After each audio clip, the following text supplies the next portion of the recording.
Today on the Matt Walsh Show, now that the anti-groomer bill has been passed in Florida, despite the pro-grooming efforts of Disney, Republicans in the state have moved on to punishing and exacting revenge on Disney. Some milquetoast conservatives are uncomfortable with this, but I think it's great. Also, Jen Psaki tearfully defends the castration and mutilation of children. Piers Morgan deceptively edits an interview with Donald Trump. A public health expert recommends that you bring extra masks with you in public to hand out to strangers. And in our daily cancellation, a woman is concerned because her boyfriend has dedicated his life to digging a huge hole in the ground. We'll talk about all of that and more today on The Matt Walsh Show.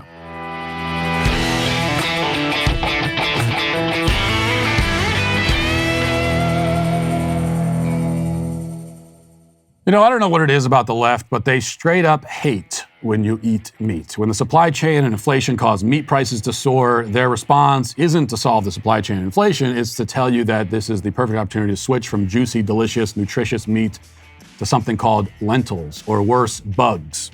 Because, you know, bugs don't count, apparently. Apparently their lives don't count, so we just eat them. That doesn't make any sense.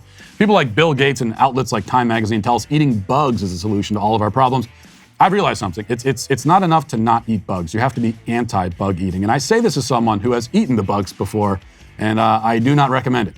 And that requires taking action against the bug eating movement. The best way to do that is to eat more meat. So I've decided to double down on my meat intake, and am inviting you to join. I just subscribed to the Cowboy Box from Good Ranchers, which contains almost 10 pounds of all-American beef. If you're worried about the supply chain or inflation increasing the price of meat over time, the solution is not lentils or crickets.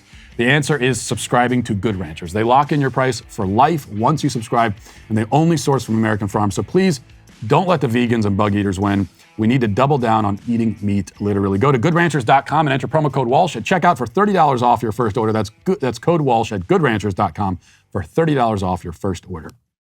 You know, the left in this country for many decades were in a rather enviable position. They were playing against a team that only ever stayed on the defensive side of the ball. You know, the right only ever played defense. Sometimes it played defense relatively well. Most of the time it played defense poorly. Sometimes it didn't play defense at all. But the one enduring fact through quarter after quarter of this never-ending football game is that the right never had possession of the ball. They were never advancing up the field. It was all defense all the time. The problem is that it doesn't matter how well you play defense. You could have a Hall of Fame defense. You could have Lawrence Taylor and Ray Lewis in their primes on your defense, and you still won't win if you never move the line of scrimmage in the other direction toward the other goal line. Now, that may be changing, finally, or at least there's a push on the right to change that. The most important political fight right now is not between Republicans and Democrats, but between the new right and the old right, between the faction that wants to take the ball away from the left and run upfield the other way, and the old sort of tired milquetoast establishment faction that wants to keep doing things as they've always been done, no matter how fruitless and unproductive those methods were and still are. Now, this rift between new and old right has really come to the foreground in recent days with, well, really in recent months it has, but especially in recent days with this news out of Florida. As the Daily Wire reports, Florida's Republican-led Senate passed a bill on Wednesday that eliminates a special taxing district that allows Walt Disney Company to govern the land where its theme park is located. The measure potentially delivers a blow to the company's operations in the state, the Wall Street Journal reported. The special district, created in 1967 and known as the Reedy Creek Improvement District, exempts Disney from a host of regulations and certain taxes and fees related to emergency services and road maintenance. The report noted the special taxing district reportedly saves Disney tens of millions of dollars per year. The bill now heads to Florida's Republican-led House, where it's expected to pass. Florida Governor Ron DeSantis has already signaled that he will sign the bill into law. Now, thanks to this policy, which was put in place back in the 1960s, Disney has been its own little fiefdom, literally its own kingdom in the middle of Florida. It essentially governs itself, and along with those privileges of autonomy came enormous tax benefits and breaks. So DeSantis and his Republican counterparts in Florida want to take that sweet little deal, which has profited Disney to the tune of billions, and just toss it into the wood chipper. Why? Well, obviously because Disney is not interested in keeping to itself and being its own thing. It wanted to use its vast resources to intrude into Florida politics and impact Florida legislation. It wanted to craft Florida law, even while remaining exempt largely from Florida law. And it wanted to do all this in defense of child groomers. It came out fully in favor of and committed to the sexual indoctrination of children. It proved itself to be an enemy of Florida parents and parents across the country and the world. Why should it retain its special privileges in light of that? Why shouldn't it be punished for what it's done. Why shouldn't it be made to feel the pain?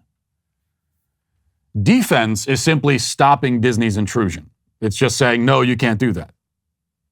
Offense is punching back, and punching back hard, and making sure that they feel it. Offense is making an example of them. Offense is taking Mickey Mouse's head and putting it on a spike, metaphorically, of course. And offense is what we need. One of the great things about turning the tables and playing offense like this is that it exposes the utter vapidity and hollowness of your enemies, who usually spend their time, of course, crying about evil billionaires and corporations, but are now suddenly crying on behalf of evil billionaires and corporations. One of the effects of this move in Florida is to essentially raise taxes on Disney, right? And since when has the left ever been opposed to raising taxes on a billion-dollar megacorporation?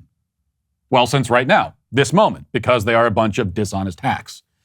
Speaking of which, here's Simone Sanders, who once worked for Bernie Sanders and is now on cable news bragging about the big and tough and cool Disney lobbyists. Let's listen.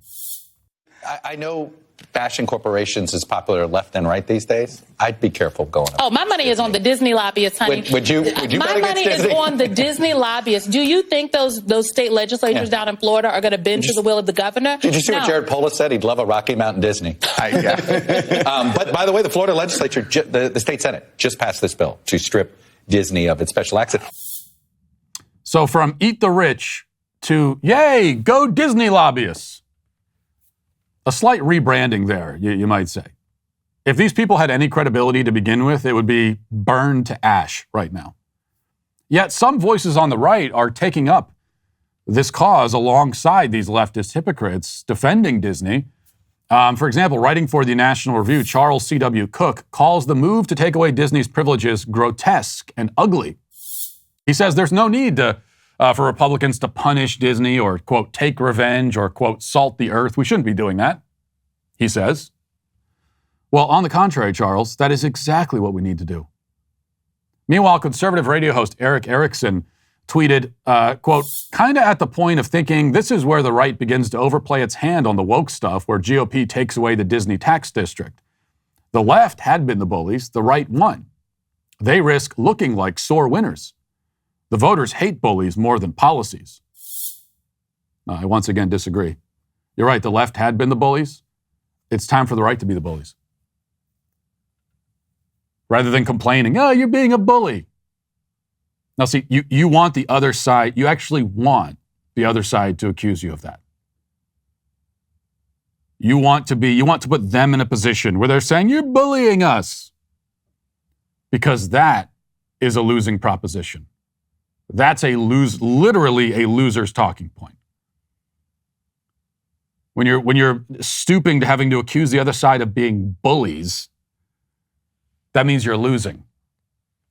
Writing for a conservative blog, Hot Air, Ala Pundit agrees, saying, no one believes that Disney would be facing this reckoning if it had cheerled the Don't Say Gay bill, which means the action Florida is taking, although facially neutral, is textbook viewpoint discrimination by the government. Now, notice how this person on the right, supposedly, in a supposed right-wing publication, which has a pop-up on its homepage asking the reader to support conservative journalism, actually refers to the parental rights bill as the Don't Say Gay bill. He adopts the absurd, farcical, far-left straw man talking point about this legislation as if it's a neutral fact. That's a Don't Say Gay bill. And then he accuses Florida of viewpoint discrimination for taking away a special privilege that it did not have any legal right to in the first place. And what viewpoint are we discriminating against? The viewpoint that children should be sexualized? Well, yeah, we should discriminate against that viewpoint. The right, many on the right anyway, are used to losing, I think. They've grown accustomed to it. They're comfortable with it. They actually prefer it. You know, the good thing about being a loser is you never have to do anything. There are no risks involved. There's no tough calls, no hard decisions, no need for a plan. You can't fumble a ball that you never have the guts to carry in the first place. Some on the right have enjoyed playing the role of speed bump, lying there prostrate, lumps on the ground, moderately slowing the left's advance, maybe, and then waving as the convoy drives right over them and toward the horizon. That's an easy role to play. It's simple.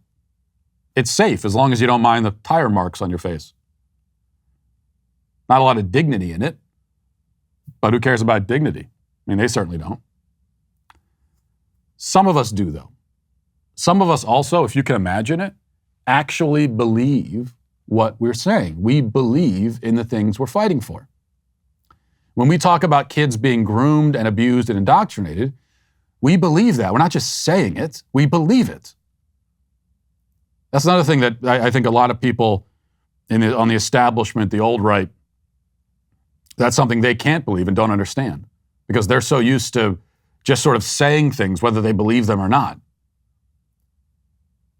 And then they look at us over here and they say, you guys actually believe this stuff? What? You know, if we believe it, of course we want to exact revenge on the people who are targeting kids. Of course we're going to punish them, take vengeance on them, salt the earth with their ashes. Sounds good to me.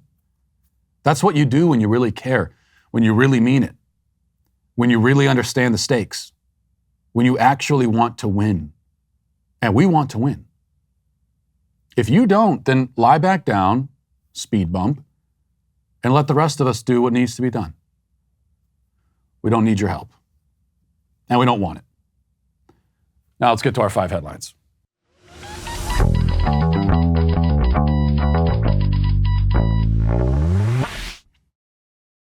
All right, well, Jen Psaki will be moving to MSNBC in a few months. No conflict of interest there at all. I mean, she's still right now the press secretary, and she's supposed to field questions from the media, and there's supposed to be an antagonistic relationship between the press secretary, the White House, and the media because they're supposed to be holding you accountable. Democracy dies in darkness, right? Washington Post. But Jen Psaki now is in the position of she's doing these press conferences with people who they're going to be her coworkers in a couple of months, but no conflict of interest there. And now she seems to really be sort of preparing for that gig. Here she is crying over the thought of kids not being drugged and castrated. Just to reiterate that, she's crying over the thought of kids not being drugged and castrated. The very idea that a 14-year-old girl might not have her breasts chopped off, the very idea that a 12-year-old boy might not be chemically castrated and sterilized for life, reduces her to tears. Watch this. The political games and harsh and cruel attempts at laws that we're seeing in some states like Florida, that is not a reflection of the country moving to oppose LGBTQ plus communities. That is not what we see in data. That is not factual. And that is not where things stand. This is a political wedge issue and an attempt to win a culture war. And they're doing that in a way that is harsh and cruel to a community of kids, especially. I'm going to get emotional about this issue because it's horrible. But it's like kids who are bullied, and like all these leaders are taking steps to hurt them and hurt their lives and hurt their families. And you look at some of these laws in these states, and it is going after parents who are in loving relationships who have kids. It's completely outrageous. But it is a wedge issue. Sorry. This is an issue that makes me completely crazy. But it is an issue that is a political wedge issue. It is not a reflection of where the country is. You see, this is what we're up against. Why just playing defense is not an option when this is what you're dealing with. Actually reduced to tears. It's not just that she's arguing for and trying to justify the chemical castration and mutilation and butchering of kids, which of course will be bad enough, but that she's emotional about the idea that we would protect kids from that. Just think about it. And there's some acting involved in the crying, but it's not all acting. I think we make a mistake to just assume that that's all performance. That might be a part of it. But then I think you're kind of doing her some favors in a way Because no, she really is. These people really are that deranged to not only be in favor of chopping the breasts off of 14-year-old girls, but to be emotional about it. She says we have to protect kids from bullying. Well, I agree with that. And there are no greater bullies right now who are targeting kids than the vultures in the pharmaceutical industry and the medical industry who are taking advantage of these kids and who are responsible for whatever, like a 4,000% increase in gender dysphoria among kids, who are inculcating this identity crisis and then profiting off of it, making kids confused about who they are so that they can mutilate them and profit off it, monetize it. So those are the bullies. And when there are laws put in place to protect kids, those are not laws against the kids. Those are laws against what the adults are doing to those kids. There's no compromising with people like this. You know, there's no just like stopping their advance and then saying, okay, well, let's just stay right here. Don't just stop right there. Don't try to go any farther. We can reach an understanding.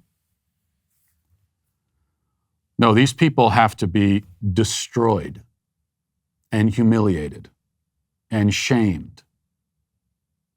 Okay, that's what they need. There's no other option.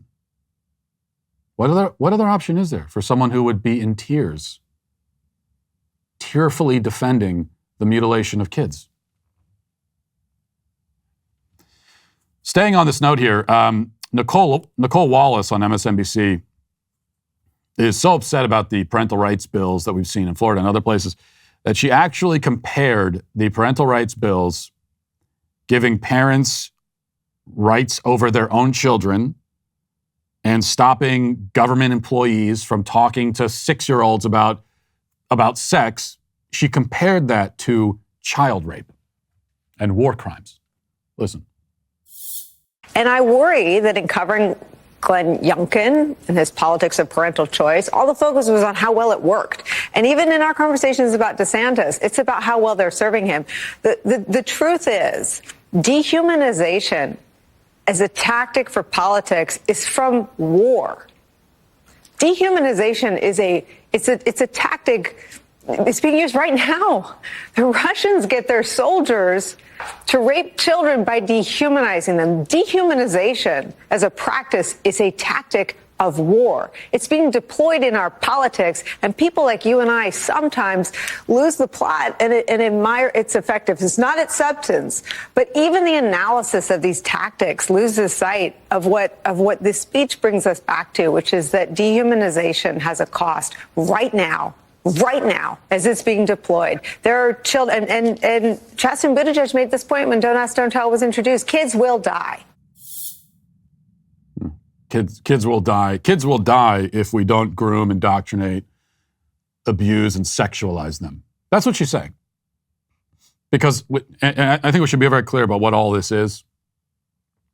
The sexual indoctrination of children, the foisting gender dysphoria onto them, the transitioning, quote unquote, of children. All of this is sexual abuse. Quote unquote, transitioning a child, trying to turn a little boy into a little girl. That is psychological abuse. It's physical abuse. It is also, at the deepest sense, sexual abuse. And so what she is saying, what this freak, what this monster, this lunatic, this psychopath, this goblin is saying is that kids will die if we don't sexually abuse them. And she is comparing not sexually abusing kids to raping them. Like that, how do you even make sense of that? But that's what we're getting from these ghouls. And if you didn't think it could get any worse, it does. Well, here's one fact that makes it worse for you, and I think this ties back to what we talked about in the opening with the old right and the establishment Republican thing. Nicole Wallace, just so you know, she used to work in the Bush White House. She worked in the Bush White House, and she worked for John McCain. So she's a Republican historically, and this is where she is now. So what does that tell you about the Republican Party? And then a little bit later in this conversation, Tim Miller, who also used to be a Republican, former RNC spokesman, here is his response. Now, remember, Nicole Wallace is saying that that their side is being dehumanized or whatever. And here is Tim Miller's response to that. Listen.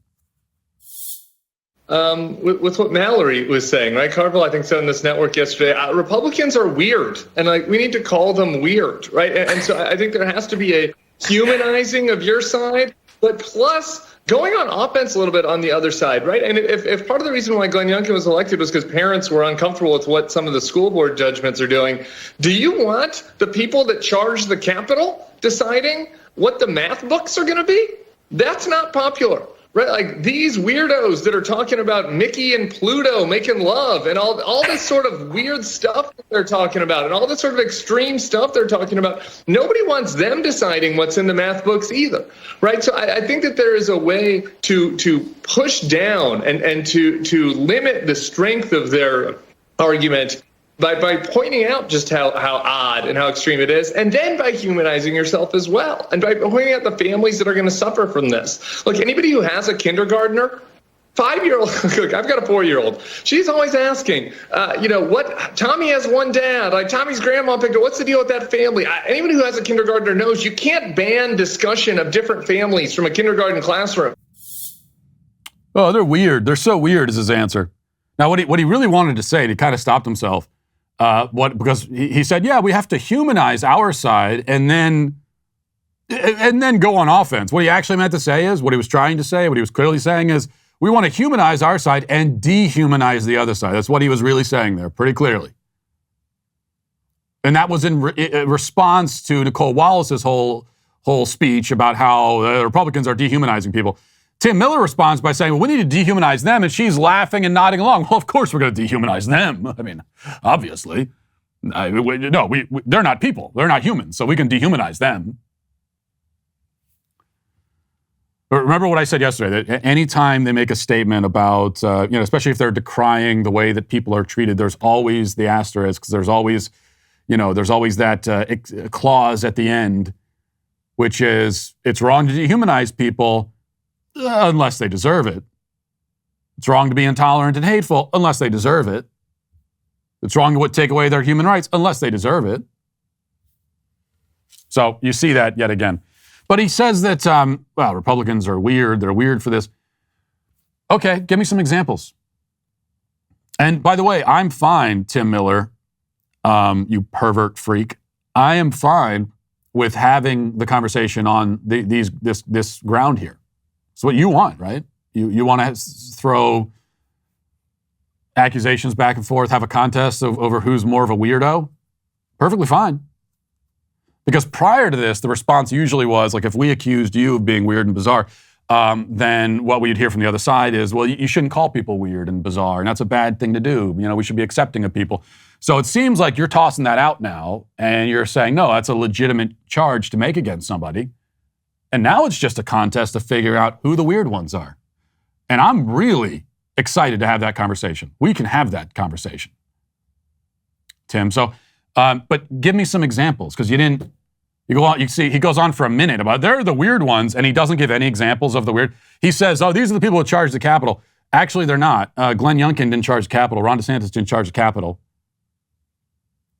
There's a tiny sliver of a minority, a relative handful of people in comparison with everyone on the right, the millions of people who did that. And so if you want to call them weird for doing that, then go ahead. But I didn't charge the Capitol any more than you, Tim Miller, invaded a police station in Minneapolis when BLM did and burned it to the ground. I assume you didn't do that, so I'm not going to say that you did. So that's not going to work. And then, okay, so what's the weird thing? Talking about Mickey and Pluto having sex? No, see, we're saying we don't want to talk about that. But what we're saying is we don't want sexual content in children's entertainment. And we don't want our kids in school to be sexualized. That's what we do not want. You do want it. See, you're taking the position that a little 4-year-old boy can actually be a girl. That if a little 4-year-old boy who has no concept of reality whatsoever says, I'm a girl, not understanding what that statement even means, that we should actually put him in a dress and raise him as a girl and put him on a path to, when he's 12 years old, sterilizing him with drugs that we give to sex offenders to chemically castrate them, and then a little bit later after that, chopping his penis into pieces and trying to turn it into a vagina. That's what you support. So you want to have a weirdo conversation? That's the weird stuff. And I could use a lot of words stronger than that you support. I'd like to give the examples of what's the weird thing. Oh yeah, we're such weirdos. We think that men are male, women are females. You shouldn't talk to little 5-year-olds about transgenderism or encourage them to cross-dress. Like that's our whole position on this issue. Bunch of weirdos we are. Sure. Speaking of weirdos, Kamala Harris yesterday, I don't know why they keep putting her in these positions. I'm speaking somewhat rhetorically when I say I don't know why, but I do know why. Is that nobody in the White House or in the Democrat Party likes her because they could, before we play this clip, and this is not the worst Kamala Harris clip, but then the bar is very low, so it doesn't quite get down. This is not when she was pontificating about the passage of time, and it's not quite there, but it's almost there. But what you have to keep in mind when you listen to this clip is that she's giving a speech, and we have to assume that she's given prepared remarks by people who are aware of her reputation for saying inane, ridiculous, meaningless things. And so they could give her things to say that are not that. And yet, this is what we get. Listen. Space is exciting. It spurs our imaginations, and it forces us to ask big questions. Space, it affects us all, and it connects us all. Yeah, those are definitely, okay, yeah, she's got the teleprompters there. Those are prepared remarks. Space affects us all, and it connects us all. Does it, though? I mean, this, once again, as always with her, it sounds like she was just thrown up to the front of the class to give a presentation on outer space and had not prepared for it at all. And so this is what, space is really interesting. Space is space. Space is big. Space is dark. But there are things in space, which is very big. And it connects us all. Does it connect us all? In what way does space connect us? In what way does it affect us? Well, I guess in a certain way. I mean, we're all on planet Earth, which is in space, orbiting around the sun. So in that way, I mean, if you didn't have space, then there'd just be nothing. But space kind of is not. I don't know. It's kind of mind-boggling. Your mind boggles after a while, trying to make sense of this. It probably would have been better just to give her something else to say. But they are setting her up for failure every step of the way. Speaking of, a lot of great transitions here. Speaking of getting set up for failure, Donald Trump sat down for an interview with Piers Morgan, apparently sometime in the last couple of days. And I say sometime in the last couple of days because Trump sat down for a pre-recorded interview with Piers Morgan. And here's how that interview was advertised. Watch. Hey, Piers, I'm ready. A former president in denial. I'll be completely straight with you to your face. I think I'm a very honest man. Much more honest than you, actually. Really? Yeah. It was a free and fair election. You lost. Only a fool would think You that. think I'm a fool? I do now, yeah. With respect. Excuse me. Okay, but with respect, you have to produce the hard evidence. Excuse me. The most explosive interview of the year. I don't think you're real. I realize I'm not like... Very dishonest. Let's finish up the interview. Morgan versus Turn Trump. the camera off. Very dishonest. Okay, so they have him appearing to storm off, turn the camera off. But then we get this from Breitbart. It says, audio provided by former President Donald Trump and his team to Breitbart News at the end of Trump's interview with Piers Morgan proves that Morgan and his team deceptively edited the interview to make it appear as though it was a contentious ending when it was not. It says a 30-second promotional clip that Morgan released on Wednesday afternoon seemed to show Trump flying off the handle and walking out mid-interview as a righteous Morgan asked him tough questions about his views on the 2020 election. But it turns out, and there's audio that he provided, the full audio, and you can hear in the audio, he just, the interview's over and Trump gets up and because the interview's over, he says, you can turn the cameras off now. And then Piers says to him, that was a great interview. So it was a very friendly kind of ending. And they cut it together to make it seem like he stormed out. So just deceptive, dishonest, that they're using. And Piers Morgan, I think he just started this new show after getting canceled on a different show, and now he's got a new show. And Donald Trump was very nice to sit down for a pre-recorded interview to help Piers Morgan's ratings. And that's what brings me to what I have to say about this. And the right today has been, defending Trump, and they've been saying, oh, Trump was treated unfairly by the media. Which is, so in other words, it's like what for 4 years of Trump in the White House, it's like what the right was focused on almost solely was defending Trump against unfair media attacks. And so what I'm going to say about this, and I know that some of you, my sweet babies, think that I'm too hard on Trump, so you're not going to like what I have to say here. And you also have to understand that I don't think it's possible to be too hard on a politician, especially a guy who was president. It's not possible to be too harsh. I don't think. I blame Trump for this 100%. And I think it shows some of the major problems we would have in 2024 if he's the guy. I blame him because why in the hell, why in God's name, take your pick, would you, as a man who has been in media and in politics, and who knows how the game is played, why would you make the decision to sit down for a pre-recorded interview with Piers Morgan? Why would you sit for a pre-recorded interview with a corporate media hack?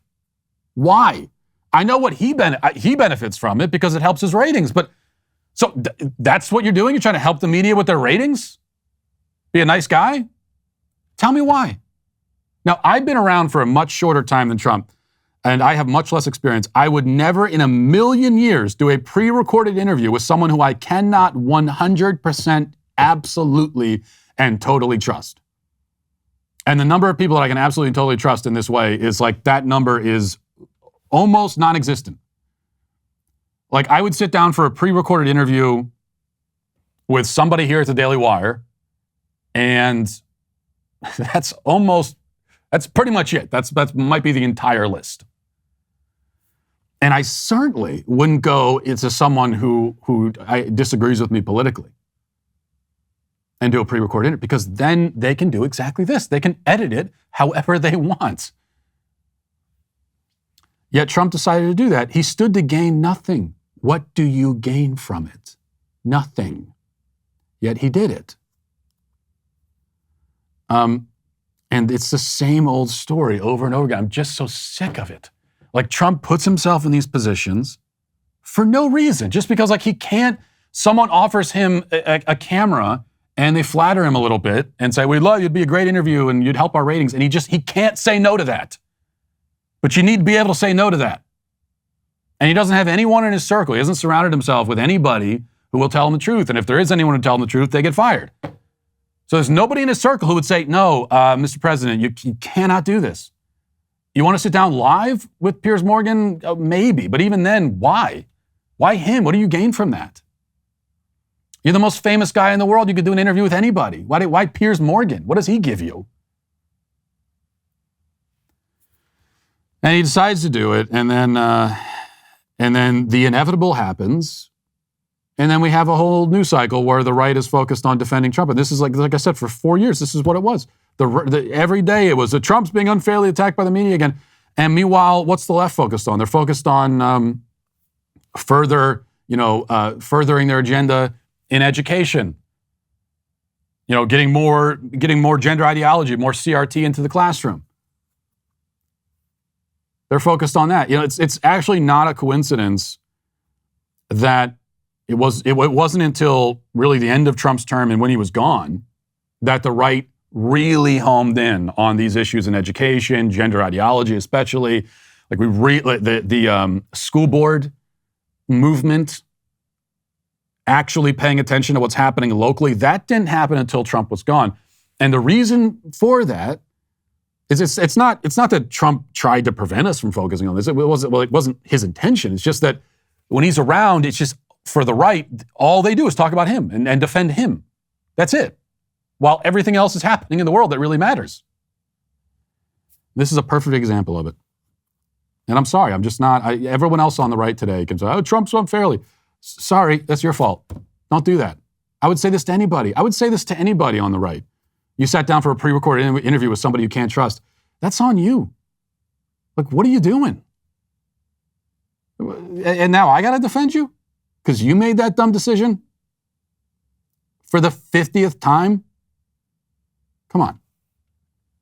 And the other thing you see in that, by the way, is that first of all, the media, they want Trump to run. They desperately want this guy to run. They love him. That's the dirty little secret that should not be a secret to anyone. They love him and they want him there. That's why they talk about him so much. He's great for their ratings. And he knows that he's great for their ratings, and he likes that he's great for their ratings, and that's one of the reasons he does all these interviews, even though he stands to gain nothing from them. So they want him to run. The other thing that they want is they want to talk about 2020. Here's what would be the best case scenario for Dems in 2024. It is that Trump runs and that the entire 2024 election cycle is a rehash and a relitigation of 2020. That's what they want. Because what they absolutely do not want is to talk about Biden and his failures and how he destroyed the country for 4 years. And what they don't want to talk about are these cultural issues. Obviously, gender ideology, CRT, the school system. They don't want to talk about any of that. They can't talk about it. They can't defend it. They don't know how to talk about it. They still haven't figured it out. They want to talk about Trump and they want to talk about 2020. And they want to talk about Trump's tenure. And that's what they want to make it about. They want to make the 2024 election about 2016 through 2020. And just erase 2020 through 2024. That's what they want to do. We cannot let that happen. All right. One other thing from we played way too much MSNBC recently, unfortunately, but I got to play just one more thing. Here's a talking head doctor on MSNBC giving some masking advice. Listen to this.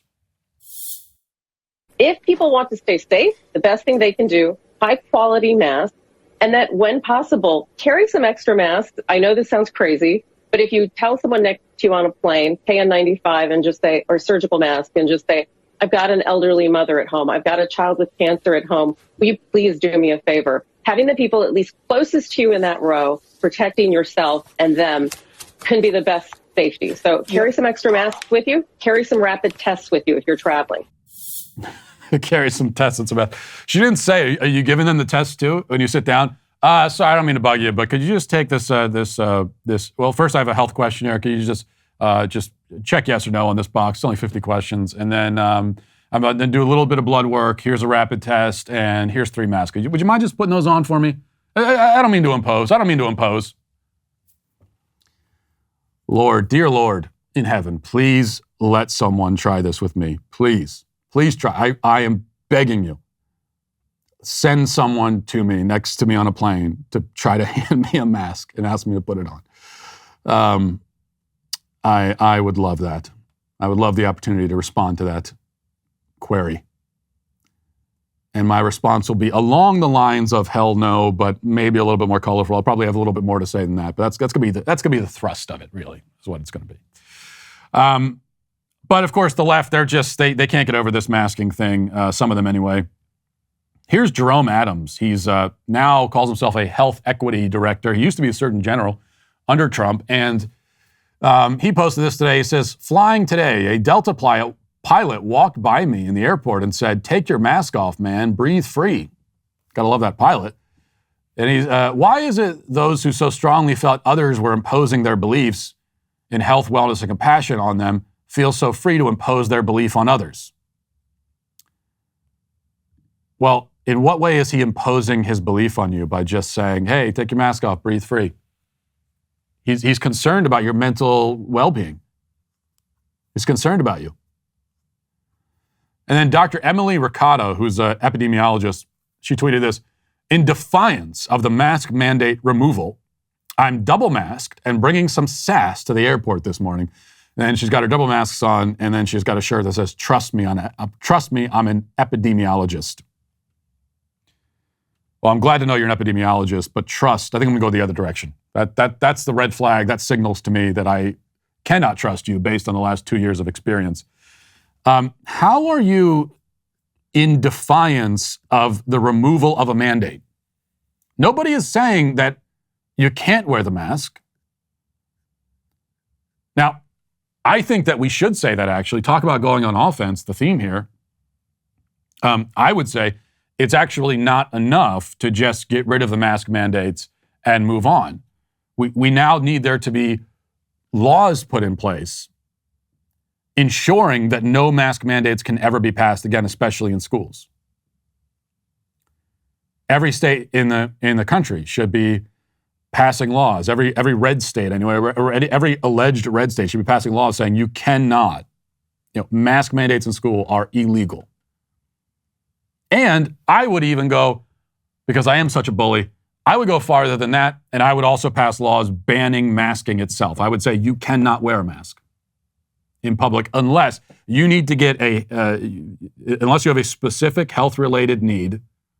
So if you can obtain a health exemption, let's say you are going through chemotherapy, something like that, then you get a health exemption and you can wear a mask, but everybody else you can't. Why can't you? Because you look stupid, that's why. If I was governor, that'd be my whole reason. It just looks stupid, and so I'm saying you can't do it. That's all. If I have to give a better reason, there are better reasons. One is that it's a public safety risk. It is legitimately a public safety risk to have people walking around in masks. Having masses of people walking around with anonymity. We've seen what happens over the last 2 years. We've all seen it.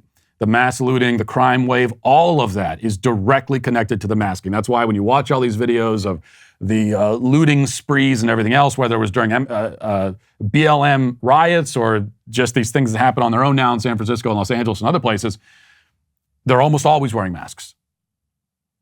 And that was something that some of us, including yours truly, predicted early on and was laughed at for saying. Well, you have everybody wearing masks, now we're going to have shoplifting and everything left and right. And people scoffed at that, said, what's the connection there?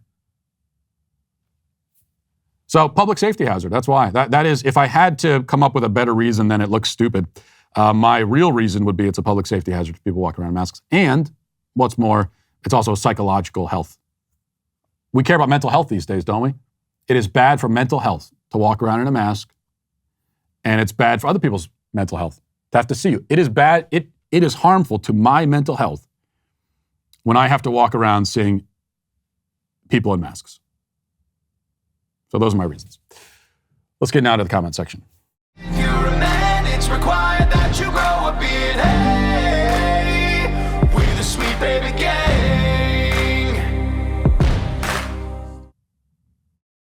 Jack Walsh, no relation as far as I know, says, a mascot is representation of your group of people, whether it's your school or your team or whatever.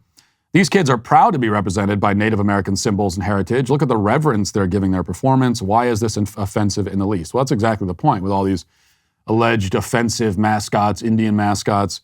People are proud of the mascots. That's why fan bases have tried to hold on to them, because they are proud of the mascots.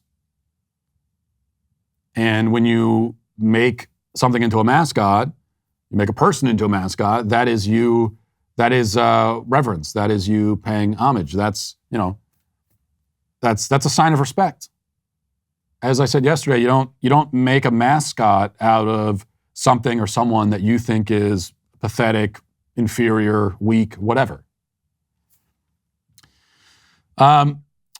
Boyer says, Till We Have Faces is the secret gem of C.S. Lewis's works. I read it every couple of years or so, and every time walk away with something different. Yeah, fluctuate between which C.S. Lewis work is my favorite, and but I do think ultimately, and I've always gravitated towards his purely apologetic works. I mean, everything he did is apologetic in a certain way. Till We Have Faces certainly is, but it's also it's a novel. It's a fictional story. There's a lot of allegorical elements to it. I've always gravitated towards things like, you know, the problem of pain, mere Christianity, stuff like that. That's very clearly straightforward apologetics. But recently, especially, I've found myself connecting with Till We Have Faces. So right now, I would say I think that's the best C.S. Lewis book. Tyler says, "Hey Matt, former infantry here, and I can honestly say people that go overseas into combat zones, politicians, photographers, etc., with little to no experience/training are extremely valuable, not because they're good at what they do, but because they keep our morale high by keeping us laughing at their expense, of course." Okay, so that's the one advantage. I was asking yesterday, guys like Malcolm Nance, these cable news pundits who are now going to Ukraine and LARPing as you know, Ukrainian warriors.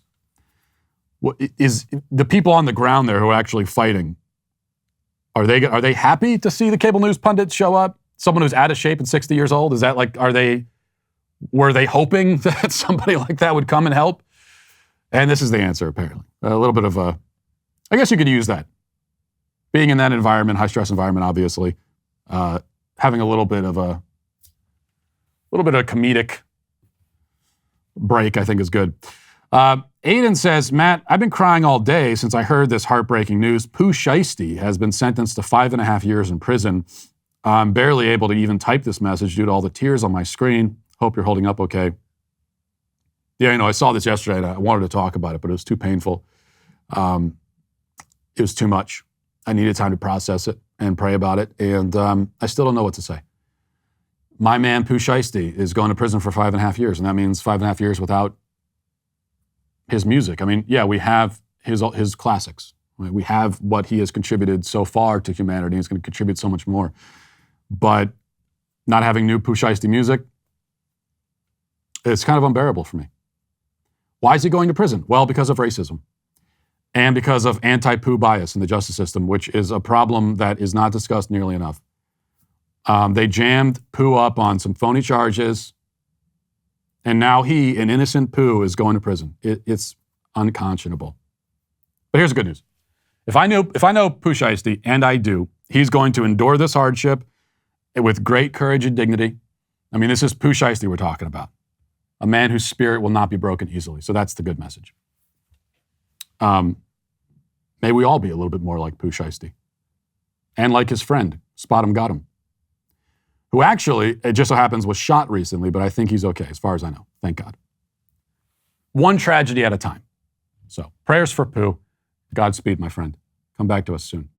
You know, if there's one question I never thought I'd seriously be asking the general public, it's what is a woman? But here we are. And not only am I asking the question, I've made an entire film and written an entire book trying to answer it. Both are called What is a Woman? And the book is now available for pre-order at whatisawoman.com and also on Amazon, where it was #1 on the bestseller charts in the women's studies category before, of course, being removed from the list. So help me find the answer to this elusive question. Pre-order my book, What is a Woman, at whatisawoman.com or on Amazon. And go to whatisawoman.com also to see the trailer for the film, which will be coming out very soon. Very excited about that as well. Now let's get to our daily cancellation. You know, one of my favorite pieces of extra content that we post on our YouTube channel are my Reddit relationship advice videos. And this is when I comb through the relationship forums on Reddit to impart my wisdom to the confused and helpless souls who are so desperate that they're actually stooping to soliciting advice from the Reddit community. Now, my advice may not be great from an objective standpoint, but it's better than anything that, you know, they'll get from Reddit. So today, in that spirit, I'll be trying to help a young woman whose relationship quandary, as posted to Reddit, went viral this week. I'll be helping her, and I'll also be canceling her, because that's what we do in this segment, nothing personal. I mean, usually it is pretty personal, but never mind that. A woman named Kate Whitaker on Twitter seems to be one of the first to have taken this post and amplified it, causing it to go viral. She tweeted a screenshot along with a caption revealing her bias. She says, "What on earth is going on with men?" Ironically, though, the man in question is not on Earth. He is under the earth, where all men wish to be. The Reddit post is titled, "How can I get my boyfriend to stop digging his tunnel?" Now, we see the problem already from the way she framed the situation. She says, how can I get him to stop? Rather than, should I get him to stop? Which is the real question you should be asking. She's assuming from the outset that she should stop her boyfriend from digging his tunnel. To her, it's self-evident that men should not dig tunnels, but to men, it's self-evident that we should and we must. I'm getting ahead of myself a little bit. Here's her version of the story. Let's read it. She says, so I know this is a weird question, but my boyfriend likes to spend a lot of his free time digging a tunnel on some property that he inherited. I haven't seen the full extent of it, but last I saw it was remarkably deep under the surface. He spent roughly a year on it, and it's evident. The front of the thing is deep, wide, well put together. At the front, which is the only part I've seen, he's got cement beams, electric lights, even chairs, and a small table. I haven't gone into it, but it looked like the quality severely dropped as the tunnel went further, mostly becoming open dirt with some wood beams holding it up. Now, pausing here for a moment. It is baffling to me that her boyfriend has been digging this awesome tunnel and she hasn't even gone into it. This is like if he had spent a year painting a masterpiece or chiseling a beautiful sculpture out of rock and you didn't even bother to look at it. What if you were in the Sistine Chapel with Michelangelo in the year 1512 and he told you that he just finished painting the ceiling and he's like, I just finished painting that whole ceiling. It took me forever. And you're just like, oh, cool. And you didn't even bother to look up and check it out. This is shocking to me, especially when the thing in question is a badass tunnel. She continues, my biggest concern is his safety. I'm really worried that he's going to dig too deep and it'll collapse on him or something. I've tried voicing this concern to him, but he just laughs it off and assures me that he'll be fine. Aside from safety concerns, there's also the fact that he doesn't really have a social life because of this thing. I'm pretty much the only person he still talks to outside of his job, and he doesn't go out and do anything anymore. It used to be that he'd occasionally head out and do some digging on the weekends, but now he spends almost all of his free time out there. He still comes home, but he barely spends any time with me. And I know that he isn't doing anything but digging that damn hole in the ground. This can't be good for his mental health, but I don't know how to convince him to stop. He's always really happy when he comes back from digging, which is why I haven't seriously tried to stop him before. But I was talking to a friend about him, and she told me he might be going crazy. Obviously, I don't think he's insane, but I hadn't considered the mental health aspect of this, and I just don't know what to do. Okay, let's clear a few things up. Now, yes, sure, there are some valid safety concerns here. If the tunnel isn't properly built and supported or ventilated, you could, die. But let's just put the risk of death aside for a second. That's a minor detail, frankly. And also, I see no reason for us to assume, given the information provided, that this man is digging his tunnel in an unsafe way. That would be, I believe, an erroneous assumption. So let's table the whole dying situation for a moment and look at the bigger picture. First of all, speaking to the woman who wrote this, your problem fundamentally is that you think you have to understand everything about the man you're dating, but you can't and you won't. Woman will never fully comprehend man, just as man will never fully comprehend woman. We are made for each other, and yet we are mysteries to each other. That's the essence of romance. The difference, though, is that man knows he cannot understand woman, and he's okay with that. Woman, in fact, becomes very frustrated by just how okay with it he is. So, she'll say something cryptic and out of context to him, and he'll have no idea what she's talking about, but he'll just go, oh, okay, okay, and then get back to what he's doing. And she'll stand there stunned and say, well, aren't you going to ask me what I'm talking about? And he'll say, okay, yeah, what were you talking about? And he'll just hope it isn't a long story, but it always is. On the flip side, man can say nothing at all. He can simply walk into the room with a slightly abnormal facial expression, and woman will start interrogating and waterboarding him to extract every last piece of information she can about this facial expression. What are you thinking? She'll ask. And she won't accept it when he says nothing, even if that really is the answer. She must understand everything about him, but she won't. And she can't accept that. And even though she won't, I will now endeavor to lay out a few facts about men that may help women, especially this woman. The first is this. Every man dreams of two things, often related: having a secret door in his house that leads to a secret room, and building a great tunnel. This tunnel might connect one secret room to another, or it might simply go all the way down to the center of the earth, where we hope we'll expect to find goblins and dinosaurs and Elvis hiding out or whatever. There's something cathartic about digging. We are called into the earth, into the caverns. We hear the siren song, just as our forefathers did, assuming our forefathers were meerkats or dwarves from Middle Earth or something. You can't understand this. We don't understand this. And yet, this is just how it is. The other thing about men is that we're prone to becoming randomly obsessed with very weird and specific things out of nowhere. Again, we cannot explain this. We shouldn't have to explain it. For example, I recently decided that I want to get a giant aquarium with lots of rare and tropical fish in my house. And I keep telling my wife about it, and she keeps wanting to understand why I'm obsessed with being a fish owner all of a sudden. And I keep telling her that actually it's called fish keeping according to all the videos I've watched about it. And she says, wait, you're watching videos about people who own fish? And I say they're fish keepers, and yes. And around we go. A man becomes bizarrely fixated on some arbitrary thing. A woman looks on, confused. And it's the great dance of life. Then we get to the biggest problem that I noticed in this story. Needless to say, I noticed no problems with the man who simply wants nothing but to dig. All of the problems, as usual, are with the woman. Especially when she acknowledges that the man is happy when he digs, he's fulfilled, he's doing what he wants to do, what he's called to do, and yet she talked to her friend and decided that though he's happy and seemingly mentally well-adjusted, he must be crazy. Women, listen. I know I'm not going to stop you from talking to your friends. But just realize that if you, who spend every day with your man, still struggle to understand all of his ways, then what chance does your friend have? What insight can she really offer about him? What does she know? Is she even in a healthy relationship herself? Has she even seen the tunnel? Or is she making judgments about the tunnel without all the facts? A tale as old as time. The meddling friend. This is the scourge of men everywhere. So, just stop that, ladies. Let the man be. Let him be a man. Let him dig. Let him get his $18,000 aquarium. Yes, it's $18,000. But it's worth the investment. And it helps with equity in your home or something, maybe. Anyway, let him live. Damn it. That's all I'm saying. Otherwise, you're canceled. And we'll leave it there for today. Thanks for watching. Thanks for listening. Have a great day. Godspeed.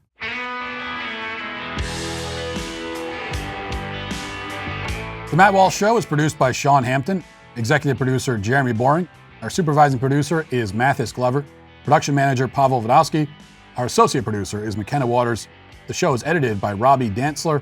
Our audio is mixed by Mike Coromina, and hair and makeup is done by Cherokee Hart. The Matt Walsh Show is a Daily Wire production, copyright Daily Wire 2022. Florida ends tax breaks for Disney. Jen Psaki cries at the prospect of not transing the kids, literally cries. And Elon Musk sets the stage for the next phase of his crusade to take over Twitter. Check it out on The Michael Knowles Show.